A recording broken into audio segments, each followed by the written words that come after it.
So the next reissue label that I do want to bring up is Analog Productions.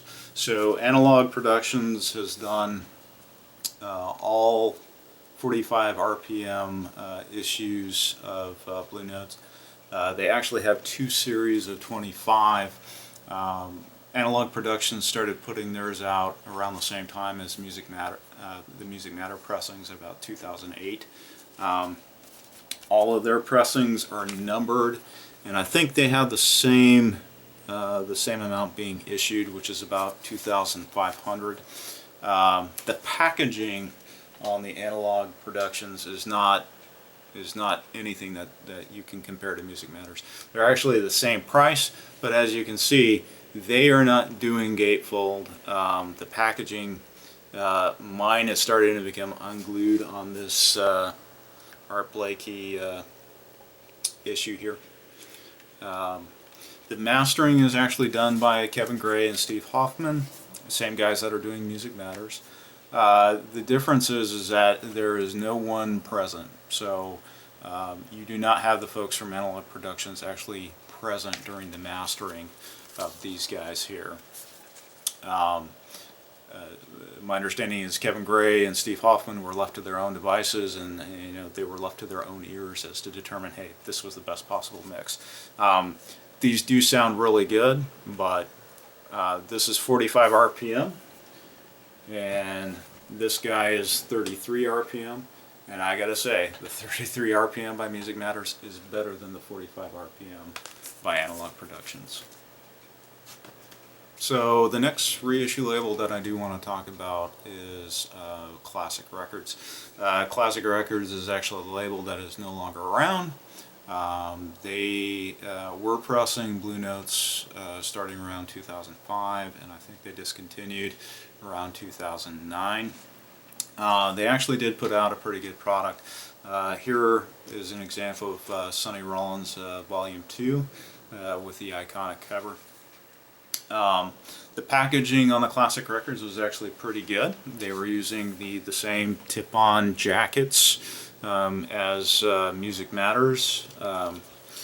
The quality of the photos is really decent.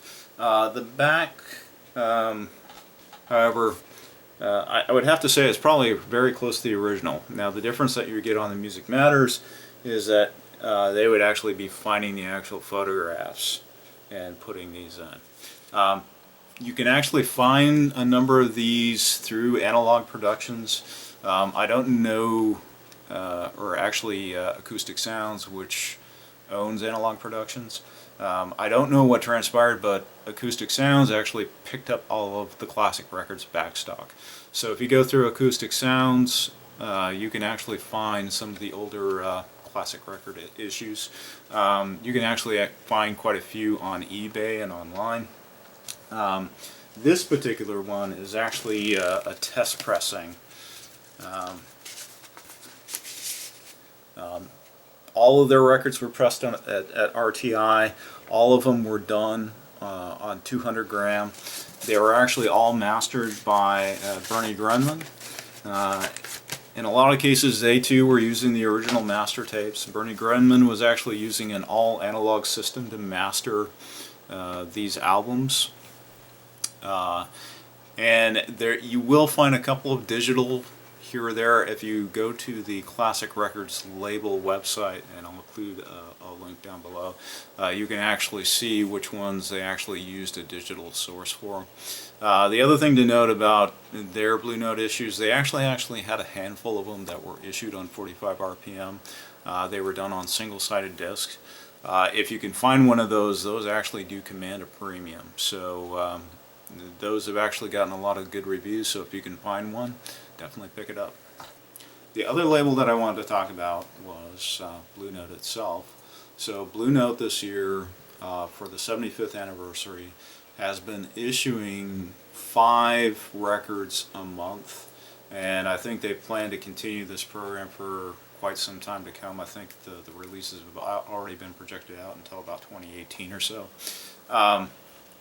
These guys are not bad, but they are not using the analog tapes. They are now using the digital masters.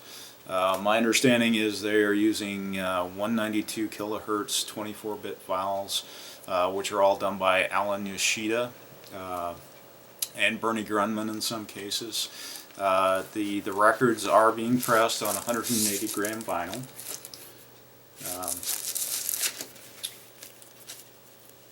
They are being pressed at United. United is based out of Nashville, the same group that does all of the Third Man records for Jack White. The problem with United is they are more into quantity than they are quality. They do not have a very good QC system. A lot of their records have been known for non-fill, which is, you can actually see it on the record where the vinyl did not get pressed completely.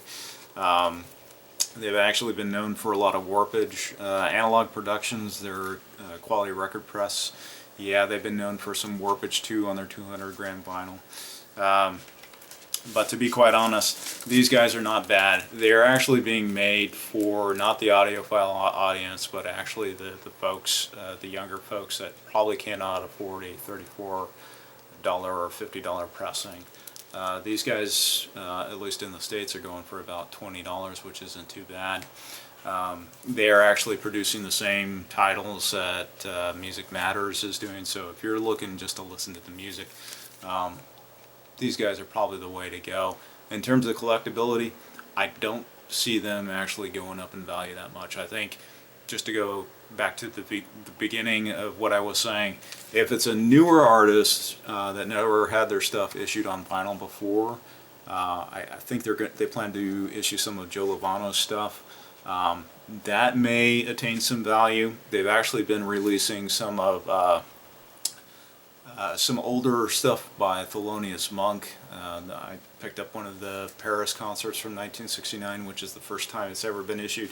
That may go up in value, so it may be hit or miss, but you know, if you're just after the music, if you're looking for something to DJ with, I would go with these guys. Just to show you another example of one that could potentially go up in value. This is actually not too bad. Now, I can say that I am not a big hip-hop fan, but this is all remixes of Blue Note stuff done by Madlib. This has been issued on vinyl. This was done by, mastered by some folks at Capitol. I didn't see any of the mastering information in the dead wax here, but if you're curious, I recommend picking this up. Give it a sample on iTunes, see if you like it. It's actually not too bad. The interesting thing about this was Madlib actually got some samples of the original Blue Note artist, and he actually incorporated it on the album. So, like for example, he had Lou Donaldson, a phone conversation with Lou Donaldson, just kind of an intro to one of his songs that he put on this album, which is not too bad. I'd like to talk about what to avoid. So, there were a lot of issues done in the 90s, mid-90s, 2000s, that I think were all digitally sourced. You don't know who mastered it, you don't know where it was coming from. I have listened to a lot of these, and I mean, they're not bad. You can get them cheaply, like here is Pete LaRocca's Basra.